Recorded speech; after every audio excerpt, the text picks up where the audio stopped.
Hay informes recientes de la Comisión Interamericana de Derechos Humanos que expresamente dicen que respecto de las personas no punibles, es decir, aquellas que están por debajo de la edad de responsabilidad penal, no puede haber respuesta punitiva, mucho menos privación de libertad, muchísimo menos privación de libertad.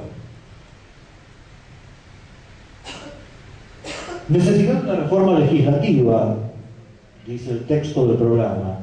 Bueno, la necesidad de la reforma legislativa es de toda obviedad.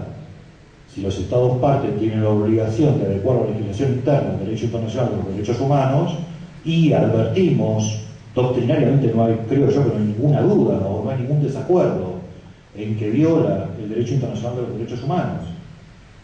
Algunos de quienes integran la Corte y quienes resolvieron con la Corte, como Zaffaroni lo ha dicho expresamente en sus libros y 5 minutos después en conferencia de prensa, que es inconstitucional, no cabe la menor duda de que hay una omisión estatal.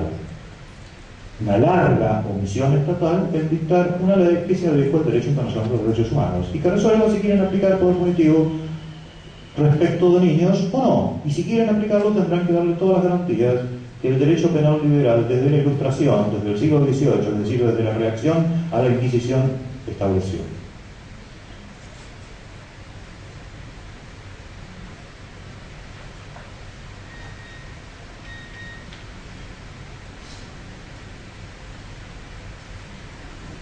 Uso de la prisión preventiva para personas menores de edad. A todos los recaudos establecidos en el derecho internacional de los derechos humanos para la privación de libertad de cualquiera, tienen que sumarle los específicos de las personas menores de edad. ¿Sí?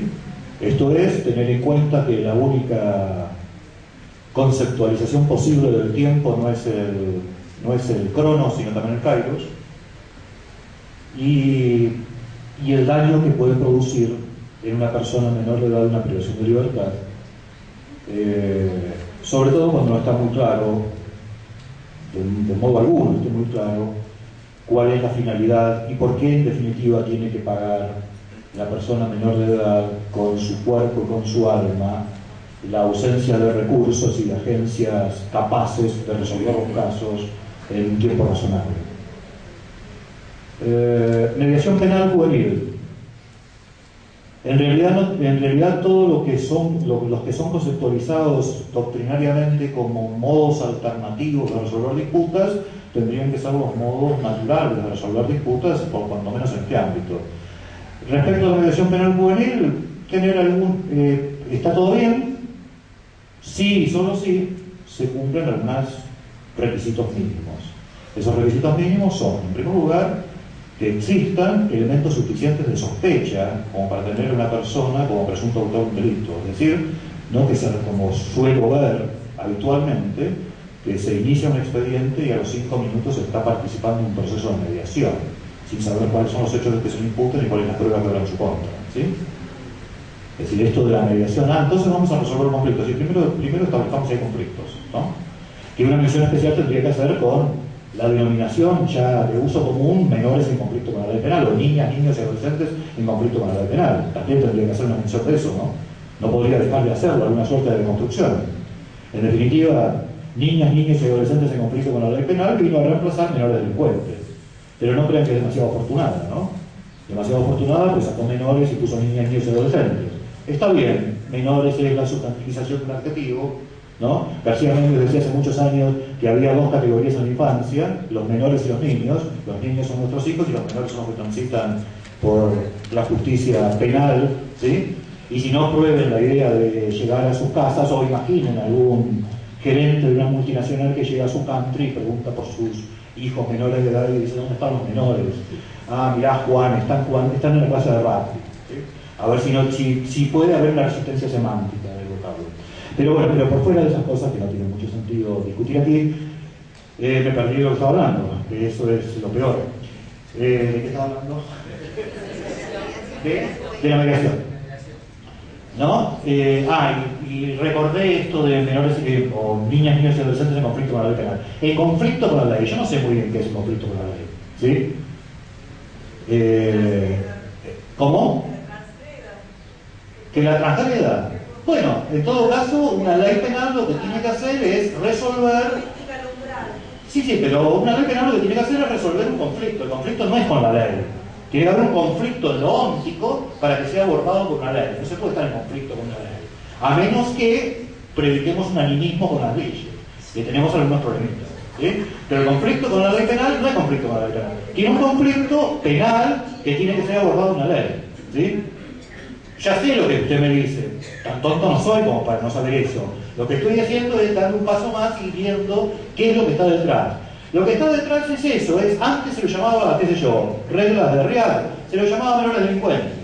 ¿Y qué son los menores delincuentes? Cualquier persona acusada. ¿Acusada? Sí, acusada. Bueno, ahora es niñas, niños sin conflicto con la ley penal. ¿Por qué no dicen imputados menores de edad? A ver. Pero no, en conflicto. El conflicto supone que se puede tener un conflicto con la ley y lo que es más grave, presupone la existencia del conflicto. Y el proceso penal, en un Estado constitucional de derecho, luego del pensamiento ilustrado, es elucidar si hubo un conflicto que tenga que resolver. ¿Sí? Así que miren todo lo que mete como caballo de Troya la locución en conflicto con la ley penal. Pero no importa. Estábamos en otra cosa, en la mediación. Entonces la mediación es alguien que se considera que ha participado en un hecho delictual. A ese voy a llamar a una mediación, no ante una mera denuncia.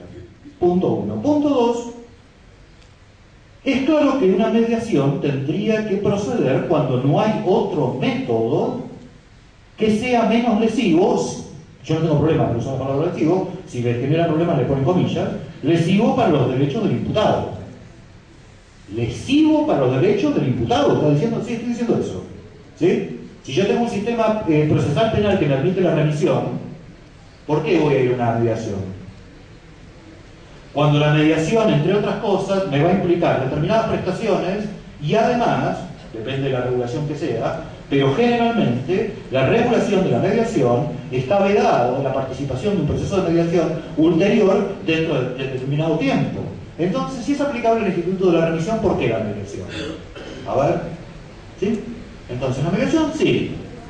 Cuando tengan elementos suficientes de sospecha para que alguien pueda ser considerado autor de un delito, cuando no sean procedentes algunos mecanismos que impliquen la desjudicialización definitiva y sin prestaciones, ¿sí? Y obviamente, que también se viola todos los días, obviamente en presencia de su defensor técnico. El defensor técnico tiene que estar presente en la mediación. ¿Sí? Nada, gracias.